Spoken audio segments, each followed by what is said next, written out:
नमस्कार, the inside story में आपका स्वागत है। मैं अखिलेश आनंद हूं। आज खास पेशकश आपको दिखाने वाले हैं अविश्वास की ख्वाहिश, क्या ताकत की नुमाइश।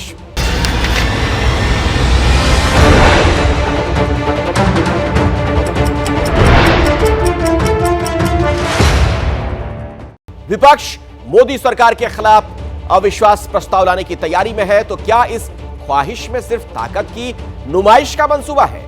दिखाएंगे आगे आपको इसकी इनसाइड स्टोरी। ज्ञानवापी मामले के जरिए क्या सियासत 2024 के चुनाव के लिए पॉलिटिकल स्कोर सेट करने में जुटी है, यह भी हम आपको आगे बताने वाले हैं। मणिपुर की हिंसा की तपिश आसपास के राज्यों को कैसे परेशान किए हुए है, इसकी इनसाइड स्टोरी भी आगे जरूर देखिएगा। और भारत से पाकिस्तान पहुंची अंजू कैसे 5 दिनों में फातिमा बन गई, यह स्पेशल रिपोर्ट भी हम आपके लिए आगे लेकर आएंगे। लेकिन सबसे पहले बात मोदी सरकार और विपक्ष के बीच चल रही तनातनी की, जिसमें संसद के भीतर जल्द शक्ति प्रदर्शन की नौबत आ सकती है। तो सवाल यह है कि आखिर पीएम मोदी पर अविश्वास किसे है?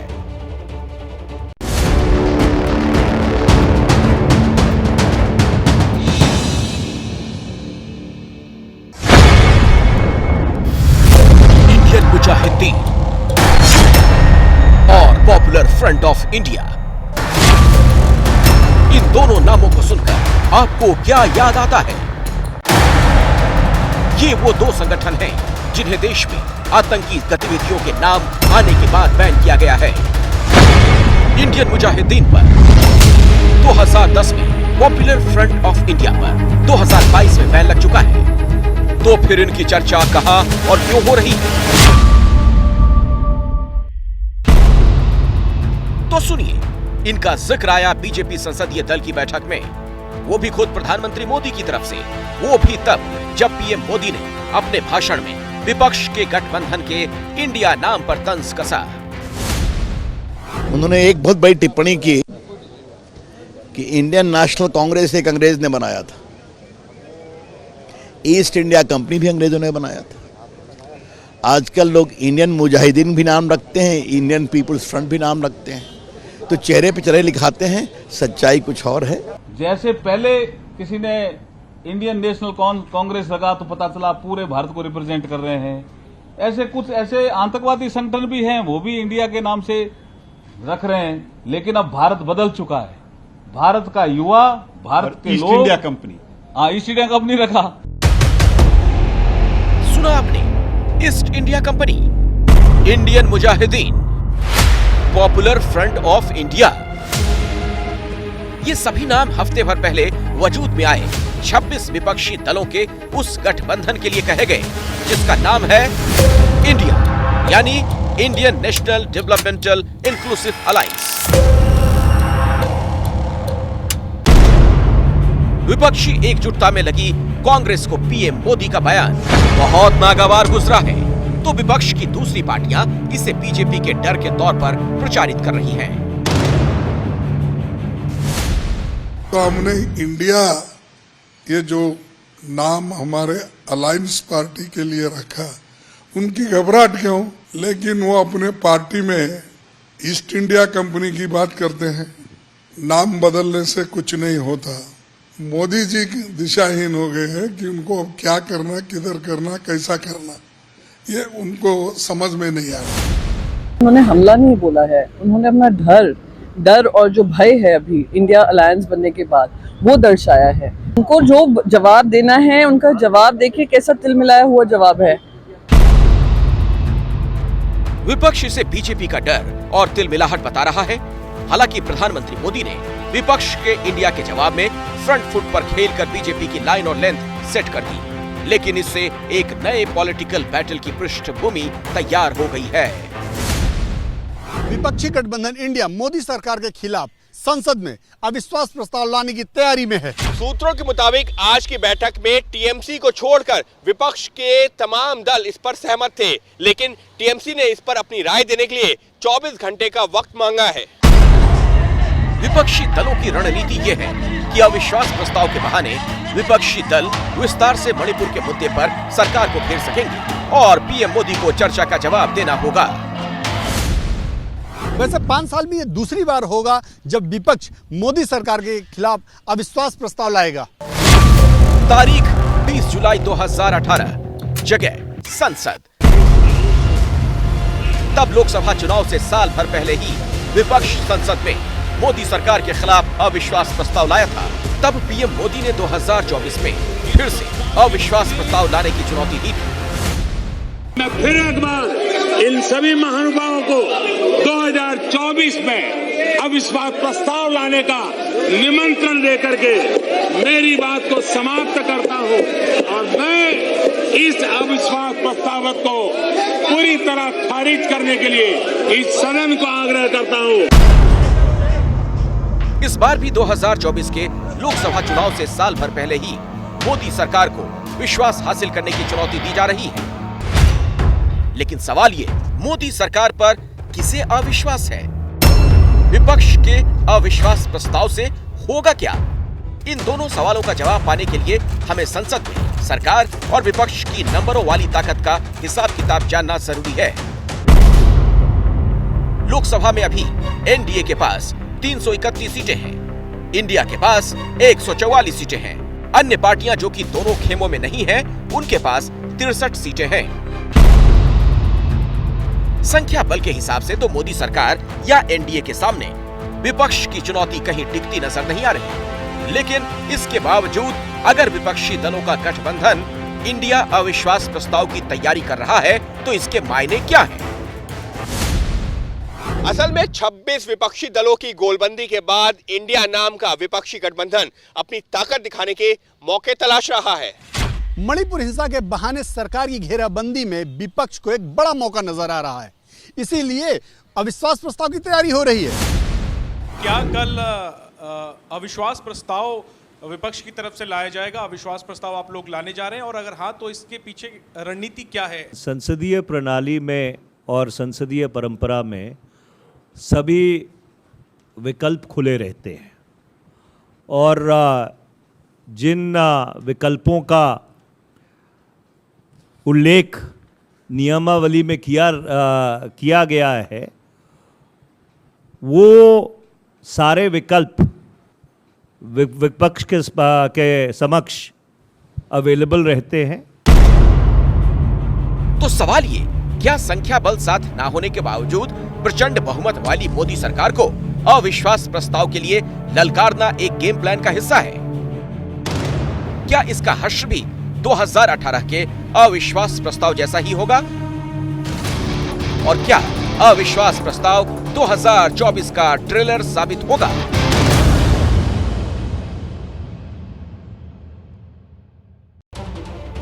देखिए, ये विपक्ष की पार्टियों को भी पता है कि जो सदन का अंक गणित है वो किस तरीके से बीजेपी के साथ है।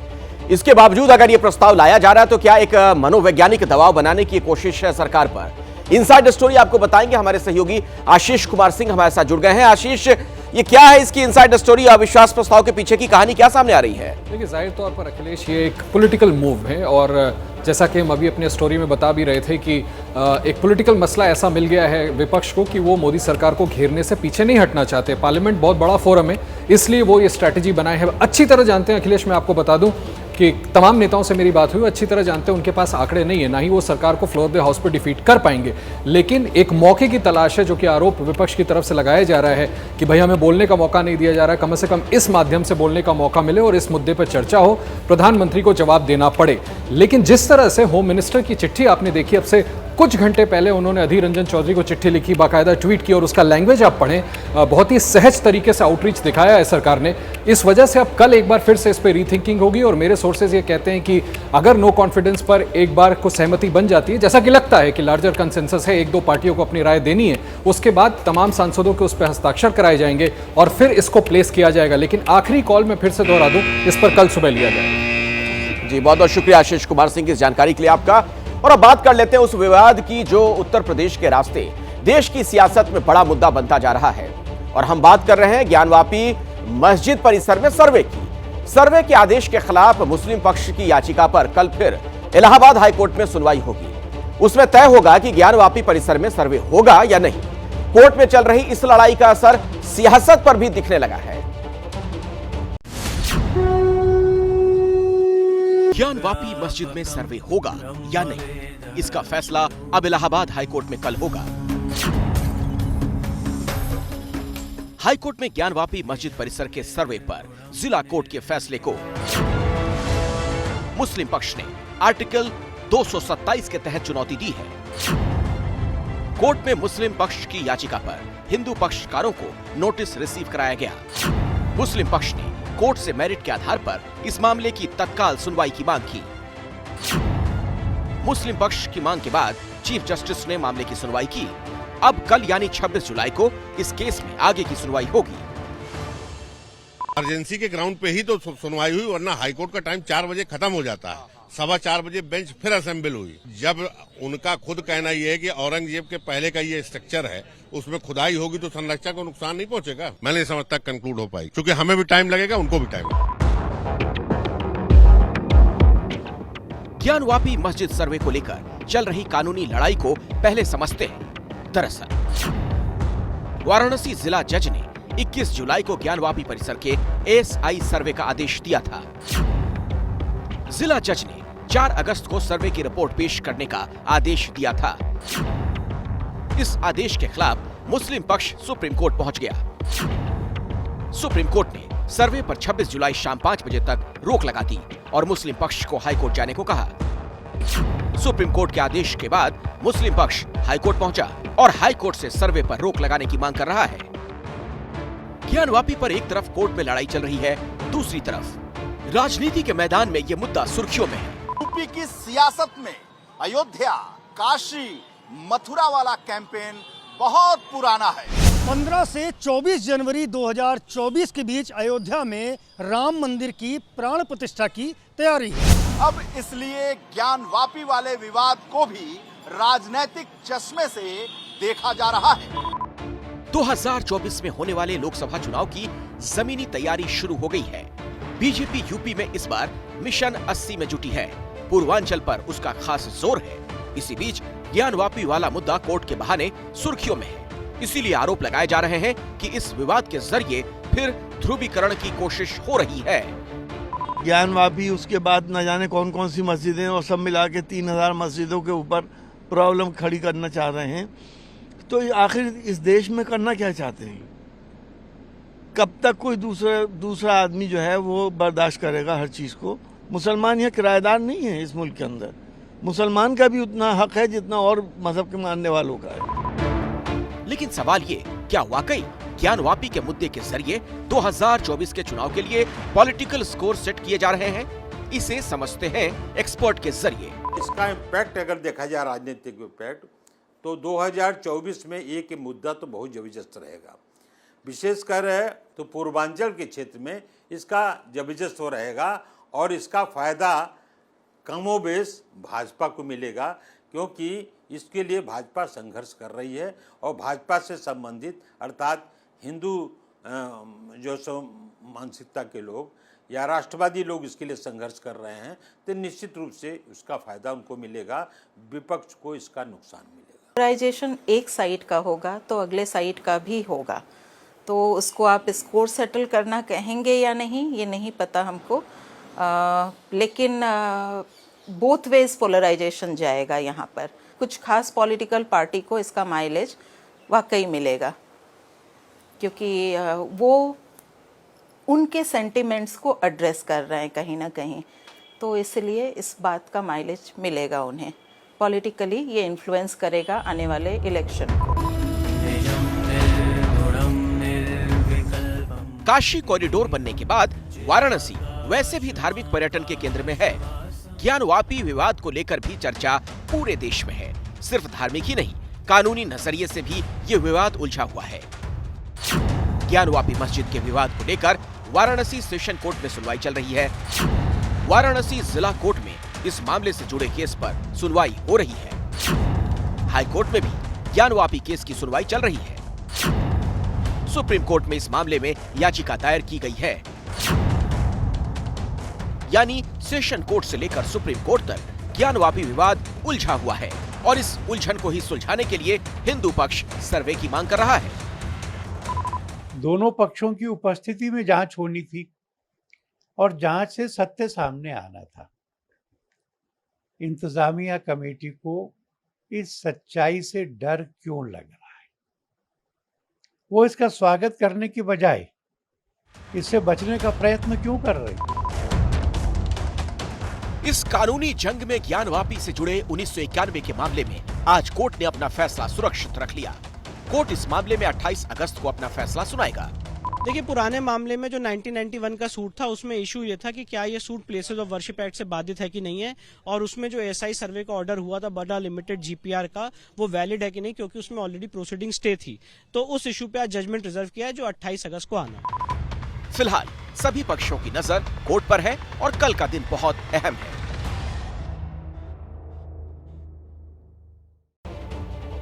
तो क्या ज्ञानवापी के आसरे 2024 का जो चुनाव होना है वो राजनीति भी गढ़ी जा रही है? कई सवाल भी हैं। सीधे मैं आपको लिए चलता हूं अभिषेक उपाध्याय के पास, आपको इनसाइड स्टोरी वही बताएंगे।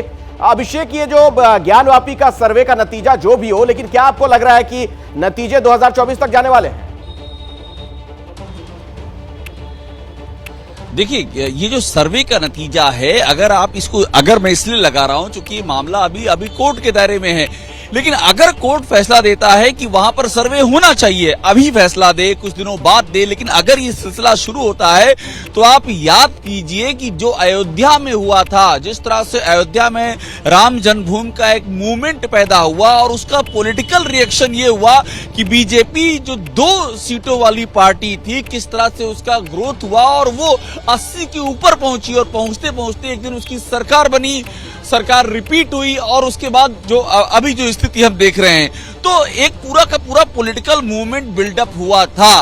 राजनीतिक विश्लेषक ये इस बात का अंदेशा जता रहे हैं कि कुछ ऐसा ही यहाँ फिर एक बार हो सकता है 2024 के मद्देनजर कि काशी विश्वनाथ के इर्द गिर्द, उसकी मुक्ति के इर्द गिर्द एक तरह का पॉलिटिकल नैरेटिव और काउंटर नैरेटिव दोनों बिल्डअप हो सकता है। बहुत बहुत शुक्रिया अभिषेक उपाध्याय इनसाइड स्टोरी दर्शकों तक पहुंचाने के लिए।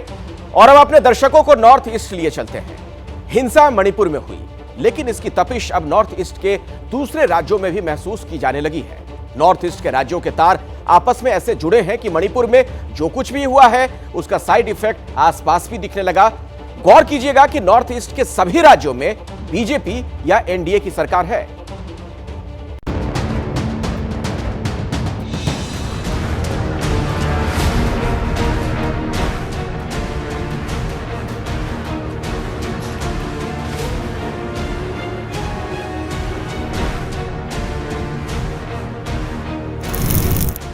सब कुछ स्वाहा हो गया है, हाथ खाली है, आंखों में आंसू हैं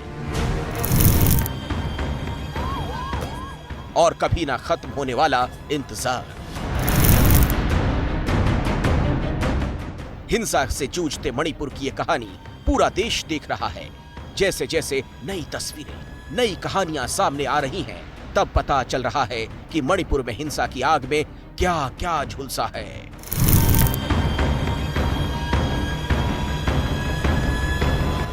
भारी सुरक्षा के बीच अब मणिपुर में शांति है, लेकिन मणिपुर से सुलगी हिंसा की आग अब पूरे नॉर्थ ईस्ट को सुलगाने लगी है।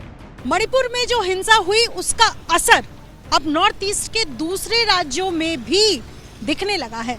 असम से लेकर नागालैंड तक मणिपुर में हुई हिंसा का असर दिखने लगा है। मणिपुर में मैतेई और कुकी समुदाय के बीच जो हिंसा हुई, उसके बाद 1000 से ज्यादा मैतेई परिवार मिजोरम से असम पहुंचे हैं। मणिपुर से भागकर 13,000 कुकी मिजोरम पहुंचे हैं। मिजोरम की राजधानी आइजोल में अरसे से रह रहे मैतेई समुदाय के लोग अब सुरक्षित ठिकाने की तलाश में असम पहुंच रहे हैं। मणिपुर में जो हिंसा हो रही है उसका सीधा असर तो इनके जो बॉर्डर पे जो स्टेट्स हैं उन पे ज़रूर पड़ रहा है। तो ऐसी स्थिति में जैसे कि आप मिज़ोरम में जिनका सिंपैथी कुकी ज़ोमी के लिए है, वो उनके बारे में सोच रहे हैं, और तो ऐसी स्थिति से और तनाव उत्पन्न होता है। नॉर्थ ईस्ट के अलग अलग राज्यों में रहने वाले जनजाति समुदाय आपस में जुड़े हुए हैं। मिजोरम की मिजो जनजाति का कुकी जोमी समुदाय से करीबी रिश्ता रहा है। मणिपुर में कुकी समुदाय के खिलाफ हिंसा के बाद peace accord MNF returnees association ने मैतेई लोगों को राज्य छोड़ने की धमकी दी थी। इस धमकी के बाद मिजोरम में रहने वाले मैतेई समुदाय के लोग सुरक्षित ठिकाने की तलाश में मणिपुर और असम पहुंच रहे हैं। आसाम की बात करें तो आसाम में भी लखीपुर में करीब 8 शेल्टर कैंप्स हैं। कुछ जो हैं वापस किए गए हैं, करीब 600 लोग अभी वहाँ से वापस गए हैं मणिपुर से। मणिपुर हिंसा की तपिश में मिजोरम झुलस रहा है, ऐसा नहीं, नॉर्थ ईस्ट के दूसरे राज्य भी डरे हुए हैं। नॉर्थ ईस्ट के सभी राज्य जुड़े हुए हैं, इसलिए आपस के सारे पड़ोसी राज्यों में भी बेचैनी बढ़ रही है। मिजोरम से मैतेई समुदाय के पलायन के बाद अब all India Assam Manipur students union ने मिजो मूल के लोगों को बराक घाटी खाली करने के लिए कहा। आमसू का कहना है कि मिजोरम में मैतेई लोगों के साथ जो हुआ उससे असम में मिजो लोगों को खतरा है। मेघालय के शिलोंग में पहले ही कुकी और मैतेई समुदाय के लोग आमने सामने आ चुके हैं। मणिपुर में नागा आबादी भी रहती है, इसीलिए नागालैंड में भी बेचैनी है। नागालैंड में भी करीब 3000 या ऐसे विस्थापित लोग गए हैं। और मणिपुर की अगर हालत आप देखिए तो वहाँ पे खुद करीब 50,000 लोग कैंप्स में हैं। मणिपुर हिंसा के बाद नॉर्थ ईस्ट में बढ़ रहा तनाव एनडीए के लिए परेशानी इसलिए भी है क्योंकि त्रिपुरा में बीजेपी की सरकार है, नागालैंड में एनडीए की सरकार है, मेघालय में एनडीए की सरकार है, असम में बीजेपी की सरकार है, मणिपुर में बीजेपी की सरकार है, अरुणाचल प्रदेश में बीजेपी की सरकार है, मिजोरम में एनडीए में शामिल मिजो नेशनल फ्रंट की सरकार है। यानी पूरा नॉर्थ ईस्ट एनडीए का गढ़ है। ऐसे में यहां हिंसा बढ़ी तो बीजेपी के लिए राजनीतिक परेशानी बढ़ेगी क्योंकि नॉर्थ ईस्ट के राज्यों में लोकसभा की 25 सीटें हैं। 2019 लोकसभा चुनाव में बीजेपी ने 15 सीटें जीती थीं। 2014 लोकसभा चुनाव में बीजेपी को 9 सीटों पर जीत मिली थी। 2009 लोकसभा चुनाव में बीजेपी को महज 4 सीटें मिली थी। मैं समझता हूं कि नॉर्थ ईस्ट हमारे लिए तो बहुत ही महत्वपूर्ण एक स्टेट्स का समूह है और सबसे ज़्यादा तो ये इंटरनल सिक्योरिटी के लिए हमारे लिए अहम है। 2024 में बीजेपी नॉर्थ ईस्ट की सभी सीटों को जीतने का लक्ष्य रखती है। ऐसे में मणिपुर की हिंसा अगर दूसरे राज्यों तक पहुंची तो इसका बीजेपी को दोहरा नुकसान होगा। और अब बात अंजू की जो पाकिस्तान जाकर फातिमा बन गई, वो भी महज 5 दिन के भीतर, जबकि 2 महीने पहले भारत आई सीमा अभी तक हैदर ही है। आखिर पाकिस्तान में अंजू के साथ ऐसा क्या हुआ, आप जरूर देखिए हमारी special report.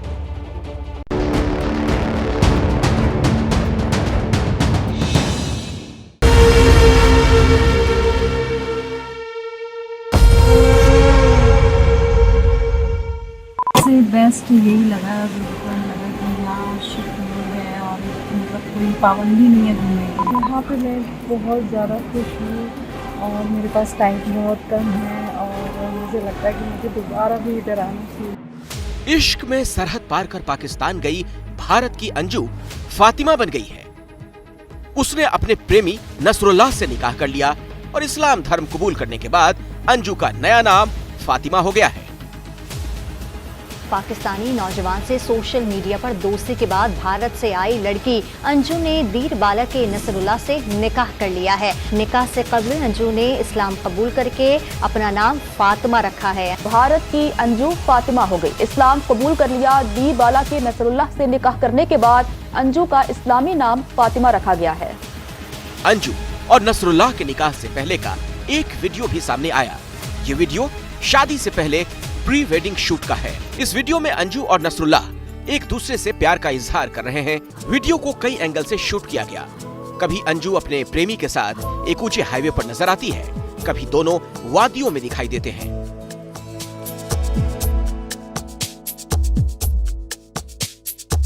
Pre wedding video में नसरुल्लाह और अंजू का प्यार परवान चढ़ता दिखाई दे रहा है।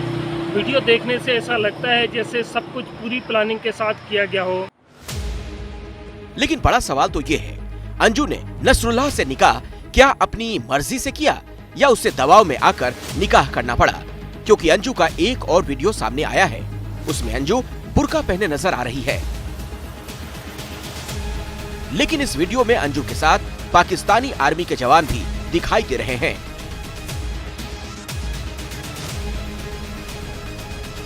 अंजू ने नसरुल्लाह से निकाह अपनी मर्जी से किया या फिर उस पर निकाह करने का दबाव बनाया गया, ये सवाल इसलिए उठ रहा है क्योंकि पहले उसने सगाई कर से 2 से 3 दिन में वापस लौटने की बात कही थी। मैं यहाँ पे लीगल तरीके से आई हूँ और मैं अपनी प्लानिंग से आई हूँ। कोई 2 दिन की बात नहीं है कि मैं अचानक से आ गई हूँ और मैं यहाँ पे सेफ हूँ, कोई दिक्कत नहीं है। और जैसे मैं आई थी और वैसे मेरे जाने का प्रोसेस है और मैं वापस भी आ रही हूँ। मैं अभी बस 2-3 दिन में मैं पहुँच जाऊंगी। अंजू ने इश्क में ना सरहद देखी ना मजहब, लेकिन जिस नसरुल्लाह के प्यार में अंजू भारत से पाकिस्तान पहुंची वो मजहब से आगे नहीं बढ़ पाया, क्योंकि अंजू 20 जुलाई को राजस्थान के भिवाड़ी से वाघा बॉर्डर के रास्ते पाकिस्तान गई थी और महज 5 दिनों के भीतर ही नसरुल्लाह ने उसका धर्मांतरण करा दिया। जबकि सीमा 12 मई को भारत आई थी, वो आज भी सीमा हैदर है। अंजू को पाकिस्तान पहुंचे 1 हफ्ता भी नहीं हुआ, उससे पहले ही उसका धर्मांतरण करा दिया गया। जबकि पाकिस्तान से आई सीमा पिछले 2.5 महीने से भारत में रह रही है। ना तो उसका धर्मांतरण कराया गया है और ना ही उसका नाम बदला है। सवाल इस बात का भी है, कहीं अंजू का ब्रेन वॉश तो नहीं किया गया? क्योंकि एक तरफ अंजू पाकिस्तान में अपने सुखी होने की बात कहती है, यहाँ पे मैं बहुत ज़्यादा खुश हूँ और मेरे पास टाइम बहुत कम है और मुझे लगता है कि मुझे दोबारा भी इधर आना चाहिए। और बहुत ही पॉजिटिव, बहुत पीस ऑफ माइंड, बहुत खूबसूरत जगह है मेरे ख्याल से ये। लेकिन दूसरी तरफ अंजू के इर्द गिर्द पाकिस्तानी आर्मी और लोगों की भीड़ कई सवाल खड़े करती है। कहीं अंजू किसी साजिश का शिकार तो नहीं हो गई? कहीं अंजू के दिमाग से कोई खेल तो नहीं रहा है? अंजू के भारत से पाकिस्तान जाने का पूरा रोड मैप बनाने के पीछे किसी और का हाथ है, क्योंकि अंजू ने इसके पहले सिलसिलेवार कई झूठ बोले। पहला झूठ, जयपुर में सहेली से मिलने की बात। अंजू 20 जुलाई को अपने घर से निकली थी, तब उसने अपने पति को बताया वो जयपुर अपनी सहेली से मिलने जा रही है, जबकि जयपुर में उसकी कोई सहेली नहीं रहती थी। दूसरा झूठ, वीडियो कॉल में लाहौर में होने की बात। अंजू राजस्थान से पाकिस्तान पहुंच गई थी, लेकिन उसने किसी को भी इस बात की भनक तक नहीं लगने दी। लेकिन जब मीडिया में खबर आई तब अंजू ने अपने पति को वीडियो कॉल कर बताया वो लाहौर में अपनी सहेली के पास है, जबकि उस दिन अंजू नसरुल्लाह के साथ पख्तूनबा के दीरवाला इलाके में थी। मेरे पास तो ये बता के गई थी कि जयपुर गई हूँ। हमने कंपनियों में जो स्टाफ है सब पूछते थे, हमने बता दी कि जयपुर गई है, जयपुर गई है। और मेरे को कल शाम को पता चला है। क्या कि पता चला कि लाहौर में फ़ोन आया था, वीडियो कॉलिंग, वॉइस कॉलिंग। जैसे ही घड़ी का काटा दोपहर 2:30 पे आए, बबीता जी का दिल सास बहू साजिश के लिए मचल जाए। और ये है इनकी बहू, पूरे दिन ऑफिस की टेंशन हो जाए गॉन जब ये करें अपना फेवरेट शो फ्री टाइम पे ऑन। इनकी तरह आप भी देखिए अपना फेवरेट शो अपने टाइम पर और डाउनलोड कीजिए एबीपी लाइव ऐप अपने स्मार्ट टीवी पर।